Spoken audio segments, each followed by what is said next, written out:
नमस्कार, मी मंजिरी. आपण पाहत आहात तालुका माझा या YouTube चॅनल मध्ये आपले सहर्ष स्वागत. आपल्या परिसरातील बातम्या आता आपल्या मोबाईल फोनवर. एनआरसी कामगार अनेक वर्ष लढत असताना तो न्यायालयात लढतोय.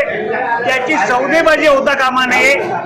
पारदर्शकपणे त्याचे न्याय हक्काची जी रक्कम आहे ते त्याला मिळाल्या पाहिजेत अशी आमची मागणी आहे. आणि जे कोणी कामगाराचे प्रतिनिधी म्हणून त्या ठिकाणी करार करणार असतील त्यांनी कामगारापुढे पूर्ण मसुद्यासह यावं, कामगारापुढे तो परिस्थिती सांगावी.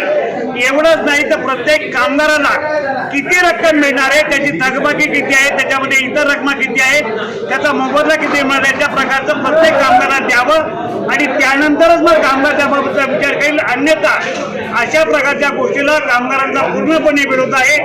आणि जर हे फायनल पेमेंट असेल तर हे कामगारांना मान्य नाहीये. आज ज्या ठिकाणी मीटिंग होते आहे ती मुंबईला होणारी मीटिंगच चुकीची आहे.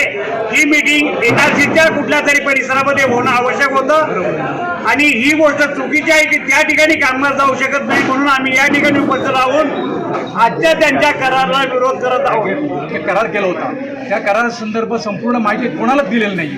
ती कॉपी आज अद्यापर्यंत आमच्यापर्यंत पोचलेली नाही आहे. पण बाहेरून आम्हाला समजते का टोटल करार अन्यायकारक आहे. कारण तो जो करार आहे, कारण मागे आम्ही कंपनीवर ज्यावेळी मीटिंग झाली त्यावेळी कंपनीचे chief executive officer Nitin Sharma साहेब उपस्थित होते.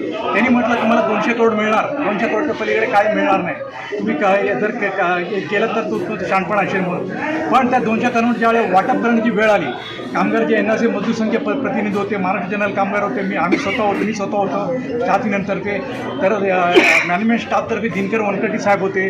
तर त्या मिटिंगला ते ज्यावेळेला वाटप करण्यात आलं त्या कामगारांसाठी 191 करोड आणि मॅनेजमेंट स्टाफसाठी 2 करोड आणि स्टाफ युनियनसाठी 7 करोड त्यांनी म्हटलं होतं. आणि मुळात आमचा जो क्लेम आहे या RP-कडे तो 66 करोडचा आहे. पण आणि यांनी आम्हाला फक्त 7 करोड दर्शवल्यामुळे आम्ही त्याला प्रथम तिथे विरोध केला. या ठिकाणी दोन्ही कल्याण एनआरसीच्या कंपनीच्या कामगारांवर खूप मोठा अन्याय झालेला आहे.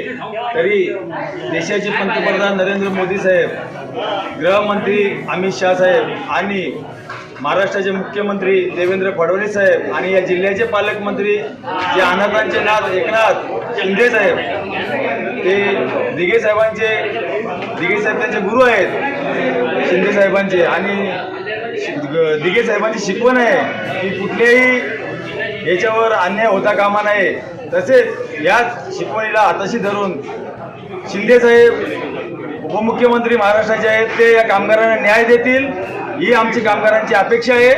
आणि याकडे शिंदे साहेब असेल की मोदी साहेब या सर्वांनी याकडे लक्ष द्यावे आणि एनआरसी कामगारांना न्याय मिळवून द्यावा. ताज्या घडामोडी पाहण्यासाठी आपल्या चॅनलला सबस्क्राईब करा, लाईक करा, शेअर करा आणि बेल आयकॉन दाबायला विसरू नका.